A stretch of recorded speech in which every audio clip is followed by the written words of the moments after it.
বাইরে শাড়িগুলো মেলা হয়েছিল, আরও অনেক কিছুই আছে, তো একে একে খুবই ভাগ করে নেব। আর আজকে আমাদের এখানে ভোরবেলা থেকে বৃষ্টি হচ্ছে, এখন বাজে 3টে। তোমার 1:30টার পর থেকে বৃষ্টিটা একটু কমেছে, তাই ছাদে দেওয়া হয়েছিল।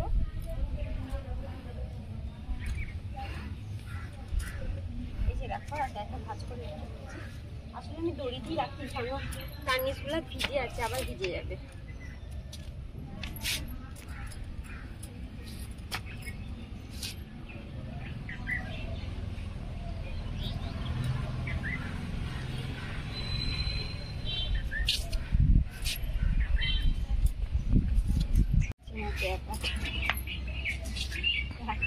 আমার ছেলেটা মানে গলার এতটাই জোর, ও কোথায় বেড়াতে গেছে সেখান থেকে আওয়াজ দিচ্ছে, আমি এই ছাদ থেকে শুনতে পাচ্ছি।